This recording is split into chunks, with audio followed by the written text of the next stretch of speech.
오늘의 설교 제목은 너희가 분수에 지나도다, 이런 제목이에요. 하나님이 만드신 법 가운데 인과 율이라는 것이 있습니다. 인과 율은 뭐냐면 모든 일은 원인에 따라서 결과가 생긴다. 우리 옛말에 무슨 말이 있죠? 아니 땐 굴뚝에 연기 나랴.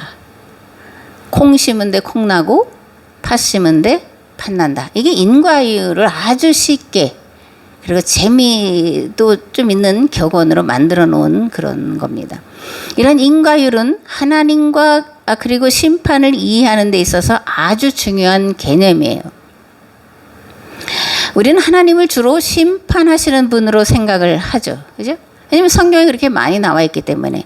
창세기에 보면 노아의 홍수 때에는 물로, 소돔과 고모라는 불로, 그리고 요한계시록의 종말의 때 역시 불로 심판하신다라고 문자로 되어 있기 때문에 하나님을 심판하시는 분이라고 주로 생각을 합니다. 그러나 하나님은 공의와 정의의 하나님이세요.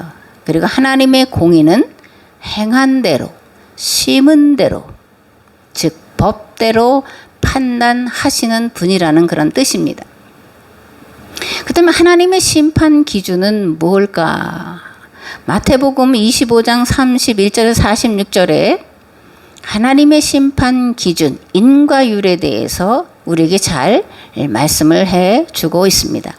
인자가 자기 영광으로 모든 천사와 함께 올 때에 자기 영광의 보좌에 앉으리니 모든 민족을 그 앞에 모으고 각각 구분하기를 목자가 양과 염소를 구분하는 것 같이 하여 양은 그 오른편에 염소는 왼편에 두리라. 그때에 임금이 그 오른편에 있는 자들에게 이르시되 내 아버지께 복받을 자들이여 나와 창세로부터 너희를 위하여 예비된 나라를 상속받으라.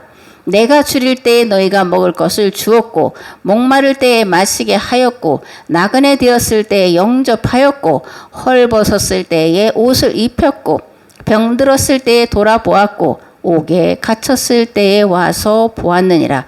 임금이 대답하여 이르시되 내가 진실로 너에게 이르노니 너희가 여기 내 형제 중에 지극히 작은 자 하나에게 한 것이 곧 내게 한 것이니라. 또 왼편에 있는 자들이 이르시되 저주를 받은 자들아 나를 떠나 마귀와 그 사자들을 위하여 예비된 영원한 불에 들어가라.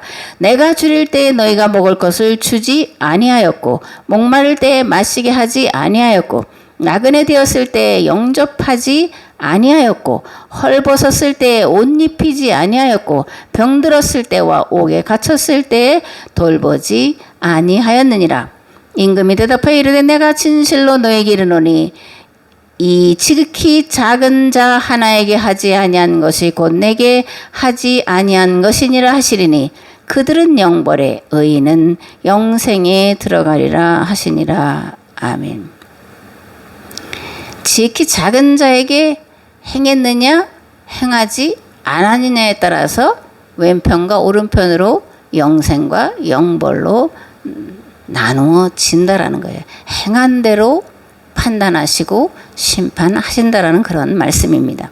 요한복음 5장 28절에서 29절에 이렇게 기록이 되어 있습니다. 놀라지 말라. 무덤 속에 있는 자들이 다 하나님의 아들의 음성을 들을 때가 올 것이다. 그때가 오면 선한 일을 한 사람은 다시 살아나서 영원한 생명의 나라로 들어가고 악한 일을 저지른 자들은 다시 살아나서 심판을 받게 될 것이다 라고 말씀하고 있습니다. 하나님의 법은 행한 대로의 법이에요. 심은 대로의 법입니다. 지극히 작은 자에게 행했느냐 행하지 않았느냐에 따라서 영생과 영벌로 나누는 기준이 된다라는 겁니다. 그러므로 믿음으로만 구원받는다라는 건 한쪽만 말하는 것이고 심하게 말하면 잘못된 것이에요. 믿음과 행함이 함께 가야 온전한 구원에 이를 수 있는 겁니다. 아멘. 유대인들은 율법서를 이제 토라 이렇게 부르는데 토라를 또는 모세 오경 이렇게 부릅니다. 이 토라에는 창세기, 출애굽기, 레위기, 민수기, 신명기가 들어가 있죠. 먼저 창세기에는 하나님이 만들어 놓으신 창조의 법이 조항으로 만들어진 것이 아니라 삶으로 드러나도록 이야기 형식으로 기록이 되어 있는데 하나님의 창조의 법을 따라 살아간 자들의 모델로 아브라함, 이삭, 야곱, 요셉이 등장을 하고 있습니다. 출애굽기에는 삶에서 드러난 그런 창조의 법을 조문으로 조항으로 만들어 놓은 거예요. 시내산 계약법이 출애굽 공동체에게 주어지는데 계약법에는 창세기에 들어있는 창조의 법, 즉 구전율법이다 이렇게도 말해요. 구전율법이 성문율법, 즉 법조문으로 주어졌다라는 것을 알 수 있는데 그것이 십계명이고 계약대로 살아가기 위해서 만들어 놓은 것이 성막이에요. 성막은 하나님이 어떤 분이시냐라는 것을 우리에게 잘 보여주는 모형물입니다. 하나님의 존재 양식이 어떻냐를 보여주시는 게 성막인데 왜냐하면 성막은 지극히 작고 초라하기 때문에 그런 거예요. 이스라엘 백성들은 성막을 중심으로 살아갔고 하나님은 성막에 항상 임재해 계셨는데 그것을 보여주는 것이 구름기둥과 불기둥이었다 그런 겁니다. 레위기에는 성막 봉헌식이 길게 이제 나오죠. 그리고 제사장이 드려야 될 제사가 여러 가지가 나옵니다. 그리고 17장과 26장을 성결법전이라고 부르는데 성결법전이라고 부르는 것은 내가 거룩하니 너희도 거룩하라 또는 거룩하라는 말씀이 반복되어져 나오기 때문에 성결법전이다 이렇게 이름을 붙여서 부르고 있습니다. 나는 너희의 하나님이 되려고 너희를 애굽 땅에서 인도하여 낸 여호와라. 내가 거룩하니 너희도 거룩할지어다. 이렇게 말씀하시기 때문에 이제 성결법전이다 이렇게 이름을 붙였다라는 거예요. 하나님의 임재를 경험하려면 성령님의 임재와 인도하심을 경험하려면 거룩한 삶을 살아야 한다라는 건데 레위기에서 말하는 거룩은 무엇일까? 그 17장부터 26장까지 그 항목들이 굉장히 많이 나와 있는데 이것을 이제 줄이면 거룩의 핵심은 안식일을 지키는 거예요. 우상을 만들어 섬기지 않는 것이고 애굽과 가나안의 풍속을 쫓지 않는 것이고 부모를 공경하고 이웃과 화목한 삶을 사는 것이고 기륭화복을 점치는 무당과 점쟁이들을 용납하지 않는 것이에요. 근데 특히 이제 가나안과 애굽의 풍속을 쫓지 말라 그렇게 말할 때 이건 뭘 얘기하는 거냐면 가나안과 애굽 사람들이 신을 섬길 때 그들은 신전에 가서 자기들의 성을 상납하는 것을 신께 제사 드리는 거다라고 여기고 그렇게 제사를 드렸는데 이것은 절대로 이스라엘 백성들 가운데는 있어서는 안 되는 거다 그렇게 말씀을 하고 있습니다. 제가 여러 가지 조항을 말씀드렸는데 이것을 축약하면 성결법전이 말하고자 하는 핵심은 안식일을 지켜라 우상 숭배를 하지 말라라는 거로 이제 축약을 할 수가 있는데 그렇다면 왜 안식일을 지키는 것과 우상 숭배하지 않는 것을 거룩이라고 말할까? 우린 거룩 그러면 깨끗하고 뭐 이렇게 뭐라고 얘기해야 돼요? 범접할 수가 없고 아주 뭐 그런 높은 뭐 고상한 이런 거를 거룩이라고 생각하지만 성경은 그것을 거룩이라고 말하지 않는다라는 거예요. 제가 말씀드린 것들은 헬라 철학적인 헬라의 사상을 바탕으로 한 거룩에 대한 이해고 성경이 말하는 거룩은 안식일을 지키는 것과 우상 숭배하지 않는 거라고 축약될 수 있는데 왜냐? 이 두 가지가 인간을 가장 불행하게 만드는 요소들이기 때문에 그런 거예요. 고대에는 왕이나 권세 잡은 자들에게만 자유가 주어졌고 쉼이 주어졌죠. 이들만 부와 권력을 누릴 수 있는 그런 권리, 자유가 주어졌어요. 그 우상 숭배는 이들의 부와 권력의 정당성을 제공해 주는 그것이 정치 이데올로기다 이런 말로 표현합니다. 그러니까 고대의 우상 숭배는 정치 이데올로기와 결합된 거라는 거예요. 그래서 그 부자들, 왕들, 그들이 그렇게 누릴 수 있는 그런 것에 대한, 누리는 것에 대한 면죄부를 준 게 우상숭배라는 그런 얘기입니다. 그러나 레위기에서 말하는 성결법전은 우상을 철저히 배격하고 우상숭배로 말미암은 신분과 지위, 빈부 차이를 철저하게 배격하고 거부합니다. 성결법전은 오로지 하나님의 법 안에서 모두가 골고루 자유하고 행복하며 공평과 정의가 실현된 사회를 만들어 가도록 만들어 놓고 있는데, 한 가지 중요한 것은 레위기가 말하는 거룩은 하나님의 공의와 정의를 실현하는 삶을 말한다라는 거예요. 멀리 무슨 사막에 들어가서 수도를 한다든가 불교처럼 그래서 집을 떠나고 부모 형제를 다 버리고 가서 수도하고 하는 것으로 하는 것이 아니라 삶을 말한다라는 거예요. 서로가 서로의 행복을 위해서 자신을 내어주고 섬겨주는 삶을 성경은 거룩이다라고 말하고 있다는 것을 우리가 알아야 됩니다. 그럼 민수기는 무엇을 말할까? 계속해서 민수기를 말씀을 드리고 있는데, 창조의 법, 즉 계약법대로 살아가는 삶이 무엇인지를 출애굽 세대들의 삶을 통해서 보여주고 있는 게 민수기예요.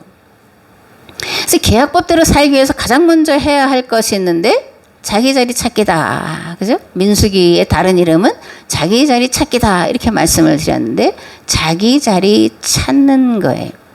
그래서 민수기에는 인구조사가 2번이나 나옵니다. 한 번은 출애굽했을 때 한 인구조사고, 그리고 두 번째 인구조사는 광야 생활이 끝나갈 무렵에 모압 평지에서 한 인구조사가 있습니다.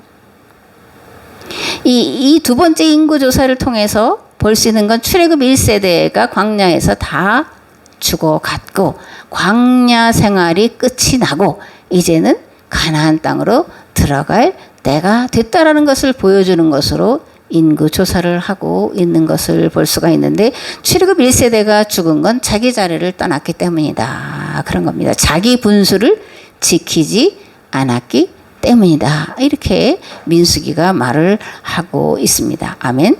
민수기 1장 1절에서 4절 말씀에 첫 번째 이제 그 인구조사가 나오는데, 이스라엘 자손이 애굽 땅에서 나온 후 둘째 해 둘째 달 첫째 날에 여호와께서 시내 광야 회막에서 모세에게 말씀하여 이르시되, 너희는 이스라엘 자손의 모든 회 중 각 남자의 수를 그들의 종족과 조상의 가문에 따라 그 명수대로 계수할지니 이스라엘 중 20세 이상으로 싸움에 나갈 만한 모든 자를 너와 아론은 그 진영별로 계수하되 각 지파의 각 조상의 가문에 우두머리 한 사람씩을 너희와 함께 하라. 이렇게 말씀하고 있고, 민수기 26장의 두 번째 인구조사에 대한 말씀에는 연병 후에 여호와께서 모세와 제사장 아론의 아들 엘르아살에게 말씀하여 이르시되, 이스라엘 자손의 온 회중의 총수를 그들의 조상의 가문을 따라 조사하되 이스라엘 중에 20세 이상으로 능히 전쟁에 나갈 만한 모든 자를 계수하라 하시니, 모세와 제사장 엘르아살이 여리고 맞은편 요단가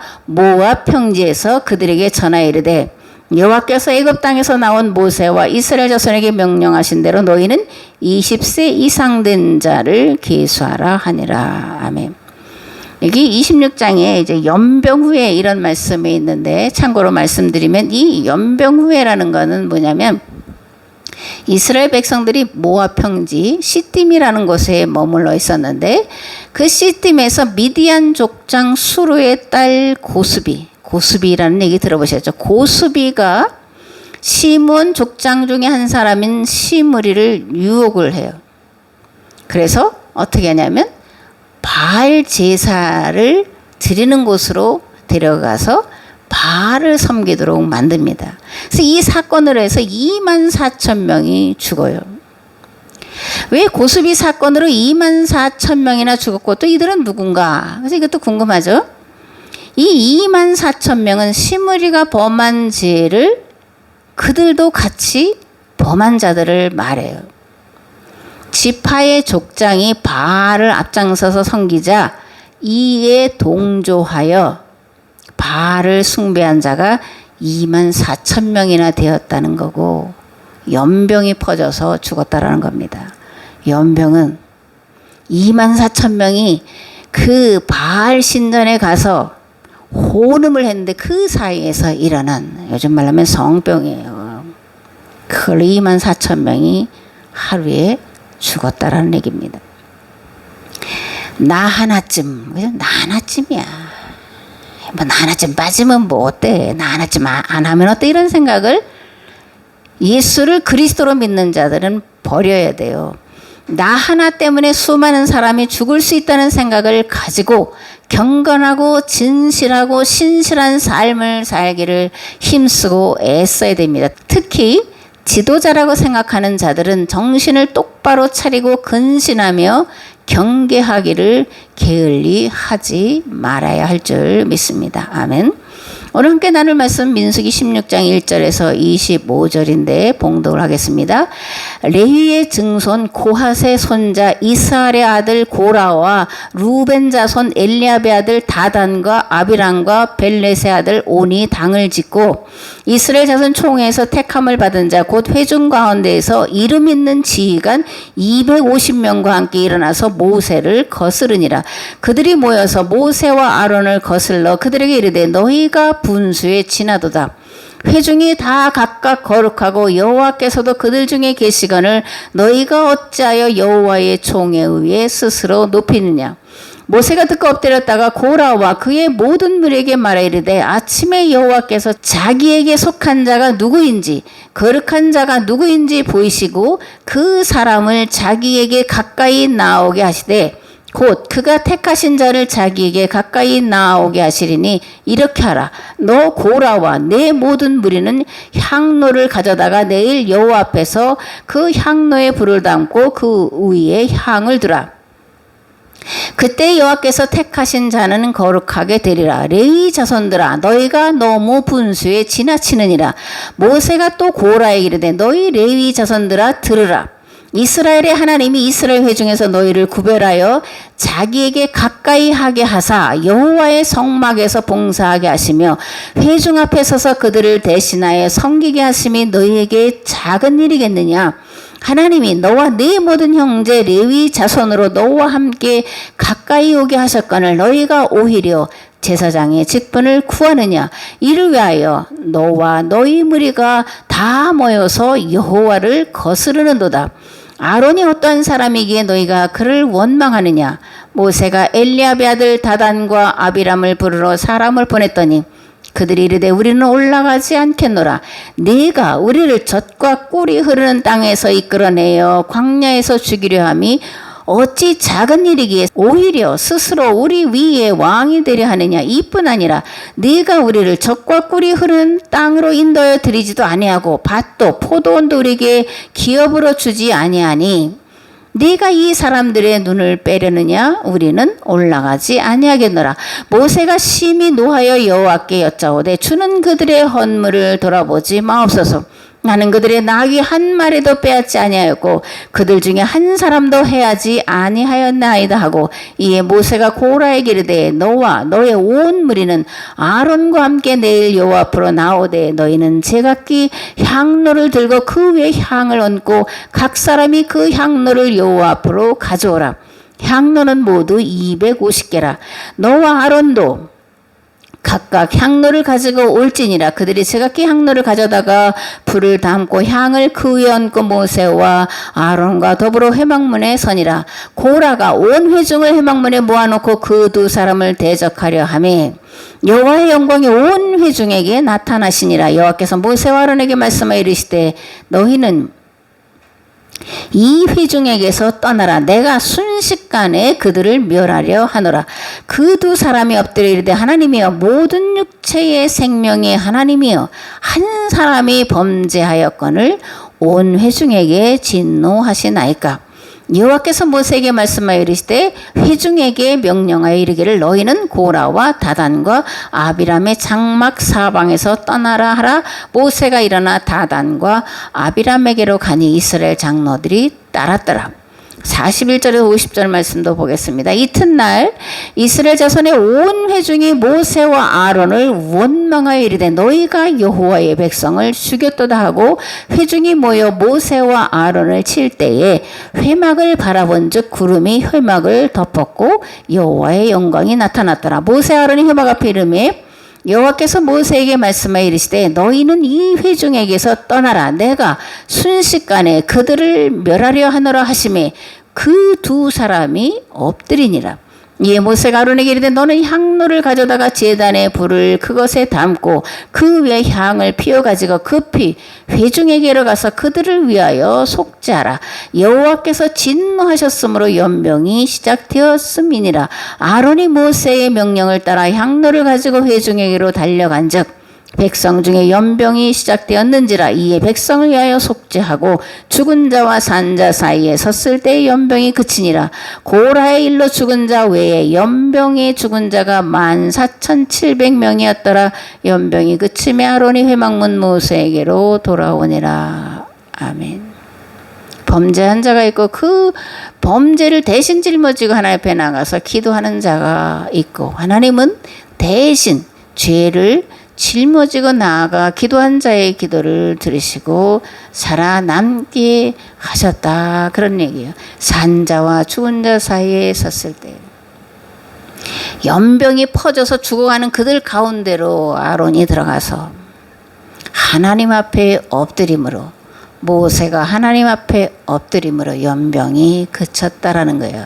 하나님은 교회가, 하나님은 성도가 땅에서 매면 하늘에서도 매시고 땅에서 풀면 하늘에서도 풀어주시는 분이에요. 교회의 사명은 살릴 수도 있고 죽일 수도 있다는 것을 여러분들은 마음에 아주 깊이 새기시기를 바랍니다. 아멘. 등장인물들을 보면 첫 번째 누가 나오냐면 레위의 증손 고핫의 손자 이스라엘의 아들 고라가 나옵니다. 족보가 중요해요. 축복받은 족보가 나오고 저주받은 족보가 나옵니다. 레위의 증손 고핫의 손자 이스라엘의 아들 고라. 두 번째는 르벤 자손 엘리압의 아들 다단과 아비람과 벨렛의 아들 온. 세 번째는 250명의 지휘관. 네 번째는 백성들의 무리들. 이게 등장인물들이 많이 나오고 있는데 이들의 주동자가 누구냐면 고라입니다. 이들이 고라의 그걸 뭐라 그래? 선동, 그죠? 선동질에 같이 반역을 꾀하는데 그들이 반역을 꾀하는 것은 무엇 때문이냐면 너희가 어찌하여 여호와의 총에 의해 스스로 높이느냐 이런 겁니다. 1절에 보면 레위의 증손 고핫의 손자 이스라엘의 아들 고라가 나온다고 말씀을 드렸죠. 근데 역대기 6장에 보면 레위 지파의 족보가 나옵니다. 레위 아들들은 게르손, 그핫, 무라리. 여기서 고핫과 그핫은 같은 사람이에요. 이게 이제 히브리어를 우리가 번역하는데 그 사람에 따라서 고핫이라고도 하고 그핫이라고도 합니다. 그래서 역대기에는 그핫이라고 나와요. 레위 아들들은 게르손, 그핫, 무라리고 그핫의 아들은 아므람, 이스알, 헤브론, 우시엘이고 아므람의 자녀는 아론, 모세, 미리암이고 아론의 아들들은 나답, 아비후, 엘르아살이에요. 그 이다말이 있죠, 그죠? 문제는 제사장 직무가 레위 지파 모든 자손들에게 다 주어진 게 아니라 누구에게만? 아론의 자손들에게만 제사장의 직무가 주어졌고 다른 레위 지파 사람들은 제사장을 돕는 일을 하도록끔 위치에 놓았다는 데에 이들이 불만을 가졌던 거예요.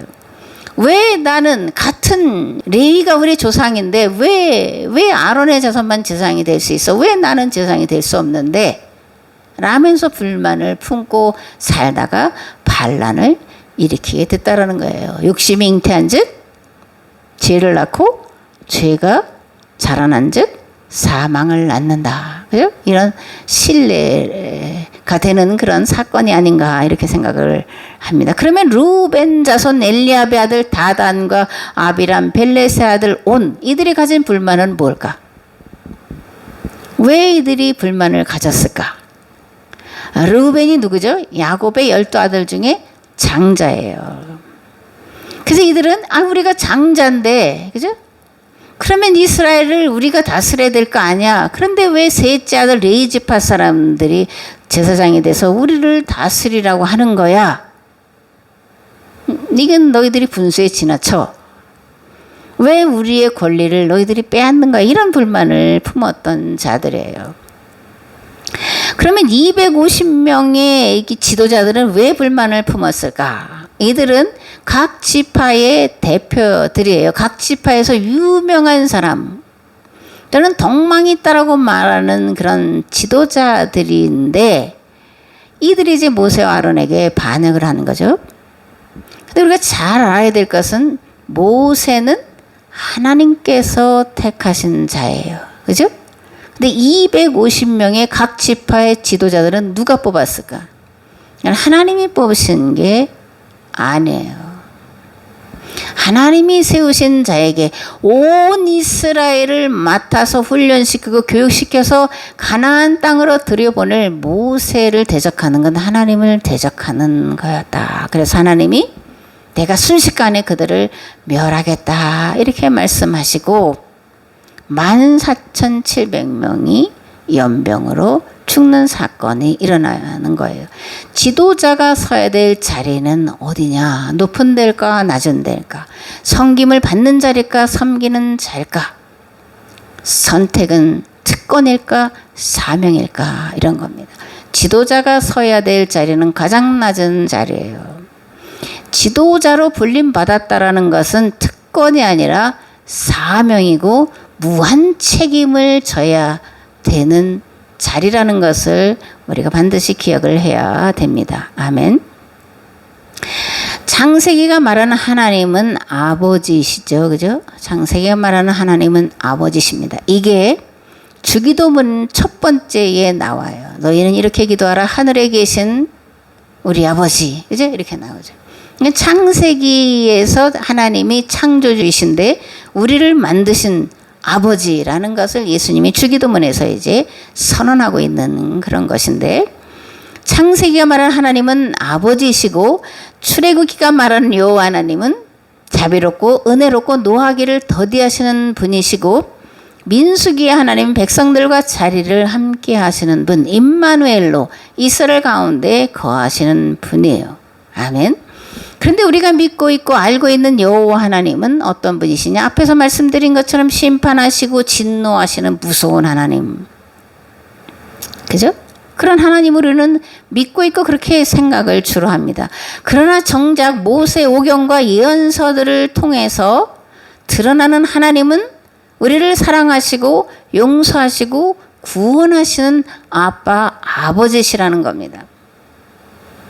구약 성경이 말하고자 하는 하나님은 심판을 질게 하시는 분이 아니라 만물의 구원에 항상 관심을 기울이시고 세상을 구원할 사람, 세상을 구원할 공동체를 찾고 계시는 분이시라는 거예요. 문제는 우리가 기록된 문자대로 성경을 보기 때문에 문제인 거예요. 세상을 구원하시기를 원하시는 하나님으로 해석하지 않고 문자대로 심판하시기를 좋아하시고 진노하시고 무서운 범접 불가한 그런 하나님으로 이해하게 될 수밖에 없는 건 문자대로 해석하기 때문에 그렇다라는 겁니다. 사도 바울은 그래서 의문은 죽이는 것이요 영은 살리는 것이다 이렇게 말씀을 하는데, 이것은 성경을 해석한다라는 것은 하나님께서 왜 이런 말씀을 하셨는지 그 목적과 의도를 찾아내는 거라는 뜻이에요. 문자대로 문자를 나열하는 게 아니라 그 문자 가운데 감춰진 숨겨진 의도, 목적, 의미를 찾아내는 것이 성경을 해석하는 거다라는 거예요. 하나님께서 이 말씀을 통해 우리에게 무엇을 말씀하고자 하시는지 문자 안에 감춰진 의미를, 하나님의 마음과 뜻과 세상을 구원하실 하나님의 방법을 찾아내는 것이 성경을 해석한다라는 것이고, 그 해석한 말씀을 전하는 것이 설교라는 거예요. 그렇기 때문에 성경을 해석하는 건 쉬운 일이 아닙니다. 많은 기도가 있어야 되고, 그죠? 많은 공부하는 시간이 있어야 되고, 그리고 그 말씀을 하나님 앞에서 질문하는 그런 시간들이 필요한 겁니다. 그러나 무엇보다도 갖추어야 될 마음과 자세는 말씀 앞에 겸손히 무릎 꿇는 거예요.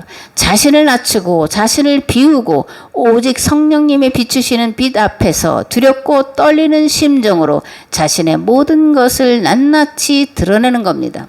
하나님께서 창조하신 창조의 법에는 지배와 굴림이라는 건 있을 수가 없어요. 하나님 만드신 세상의 원리나 이치는 지배나 굴림이 아니라 섬김입니다.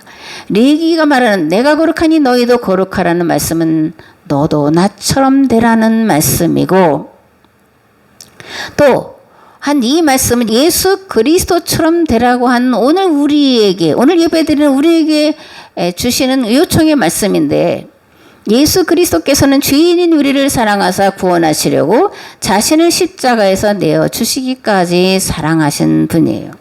그러므로 하나님처럼 된다, 예수님처럼 된다라는 것은 교회 공동체 안에 우리는 한 형제와 자매라는 것을 늘 생각하고, 그래서 내 생명을 교회 공동체의 누구를 위해서 대신 내어주는 삶을 사는 것을 말합니다. 이 세상과 만물을 주님의 마음으로 사랑하고 돌보는 것을 말해요. 이 세대를 살리기 위해 나 자신을 십자가에 못 박는 것을 말합니다. 사도 바울은 이렇게 고백을 합니다. 내가 그리스도와 함께 십자가에 못 박혔나니 그런즉 이제는 내가 사는 것이 아니 오직 내 안에 그리스도께서 사시는 것이라. 이제 내가 육체 가운데 사는 것은 나를 사랑하사 나를 위하여 자기 자신을 버리신 하나님의 아들을 믿는 믿음 안에서 사는 것이라. 아멘. 하나님은 심판하기를 즐겨하지 아니하시고 구원하기를 즐겨하시는 분이다 라고 말씀을 드렸는데, 그것을 증언하는 말씀이 요한복음 3장 16절에서 17절 말씀이에요. 하나님이 세상을 이처럼 사랑하사 독생자를 주셨으니 이는 그를 믿는 자마다 멸망하지 않고 영생을 얻게 하려 하심이라. 하나님이 그 아들을 세상에 보내신 것은 세상을 심판하려 하심이 아니요 그로 말미암아 세상이 구원을 받게 하려 하심이다. 아멘. 우리가 심판받는 것은 하나님과 사람 사이에 맺은 법에 의해서예요. 법대로 되는 겁니다. 행한 대로 되는 거예요. 내 멋대로, 내 방식대로, 내 생각대로 살아가려고 죄를 범하고 살지만, 하나님은 오늘도 법을 어기고 자기 마음대로 자기 뜻대로 자기 본분 자기 자리를 망각하고 살아가는 자들을 구원하시기 위해서 온종일 손을 벌리고 계시는 분이라는 겁니다. 이사야서 65장은 이것을 이렇게 말씀합니다. 여호와께서 대답하셨다. 나는 너희를 도와주려고 항상 기다리고 있었으나 나에게 도와달라고 호소하는 사람이 하나도 없었다. 나는 이스라엘 백성을 만나려고 항상 대기하고 있었으나 나를 찾아오는 사람이 그들 중에 하나도 없었다. 나의 백성 가운데서 내 이름을 부르며 호소하는 사람이 하나도 없었지만 나는 항상 내가 여기서 기다린다고 알려주었다. 난 언제나 종일 두 팔을 벌리고 너희를 영접할 준비를 하고 있었다. 그러나 이 반역하는 백성은 내가 초대를 해도 완전히 무시해버리고 자기들의 고집대로만 살아가고 빗나간 길로만 걸어갔다. 어찌알고 그죠? 어찌알고 그죠? 하나님의 탄식이에요. 하나님의 슬픔이고 하나님의 고민이에요. 우리는 남의 자리에 서거나 앉아서는 안 되고 반드시 자기 자리에 서거나 앉아야 합니다. 남의 자리를 탐해서도 안 되고 부러워해서도 안 되고 각자에게 맡겨진 자리에서 최선을 다할 뿐이에요. 십계명의 마지막이 탐심을 버리라는 건데, 탐심이 뭐냐? 탐심을 우상숭배다라고 말하는데, 우상숭배의 끝은 뭐냐? 하나님과 같아지려고 하는 거다라는 겁니다. 이 하나님과 같아지려고 하는 것, 우상숭배하는 것, 이걸 한 단어로 하자면 뭐가 될까? 더예요. 더. 뭐 좀 많이 들어본 건데 더. 남과 비교하여 더 갖고 싶고, 더 높아지고 싶고, 더 누리고 싶고, 한 마음, 그리고 그 끝은 하나님과 같아지려는 건데, 교만은 파멸의 앞잡이고 거만한 마음은 망하는 지름길이라는 것을 우리는 반드시 기억을 해야 됩니다. 하나님께로 가는 길은 낮아지는 것이요 섬기는 것이요 자기를 비우는 겁니다. 이와 반대로 마귀에게로 가는 길은 높아지는 것이요 섬김받는 것이요 온갖 욕심으로 가득 채우는 겁니다. 마귀를 이기는 비결이 무엇일까? 가장 낮은 자리로 내려가기를 즐거워하고 섬기기를 즐거워하고 자기를 비우고 오직 예수 그리스도로 채우는 것이 마귀를 이기는 비결이에요. 그럼 예수 그리스도로 채운다라는 것이 뭐냐? 예수 그리스도께서 나 같은 죄인을 살리셨을 뿐만 아니라 하나님 나라를 유업으로 주시기 위해 자신의 목숨을 내어주신 것처럼 내 생명을 이 세대를 살리기 위해 기꺼이 내어주고자 하는 삶을 말해요. 다시 말하면 교회와 성도는 대속의 길을 가는 공동체라는 겁니다. 대속 공동체. 대신 세상에 이 세대의 죄를 짊어지고 가는 것이 우리가 서 있어야 될 마땅한 자리라는 것이고 이 자리를 떠나면 심판과 멸망이 주어진다라는 거예요. 오늘 우리가 살아가고 있는 세상은 창세기 1장 2절의 말씀처럼 땅이 혼돈하고 공허하며 흑암이 깊음 위에 있는 그런 세상이에요. 이런 무질서의 세상에 질서와 조화를 불어넣을 수 있는 길은 각자 자기가 맡은 일을 자기가 맡은 자리에서 충성을 다하는 거예요. 내게 있는 것으로 만족하며 다른 사람들을 돌아보는 겁니다. 하나님은 이들 가운데 충만으로 임재하셔서 돌보시고 지켜주시고 인도해 주실 겁니다. 이들을 통해서 하나님이 영광을 받으시고 그들을 통해서 이 땅에 하나님의 나라가 이루도록 역사하실 것입니다. 아멘. 이제는 길과 진리와 생명 되신 예수 그리스도의 은혜와 아버지 하나님의 무한하시고 흑진하신 사랑하심과 성령님의 감화 감동 교통 역사하심이 분수에 지나지 않고 항상 자기를 낮추고 겸손으로 이 세대를 섬기기를 다시 한번 결단하고 돌아가는 우리의 삶의 자리 위에 교회 위에 이 나라 이 민족 위에 이제부터 영원토록 함께 하옵시기를 간절히 축원하옵나이다. 아멘.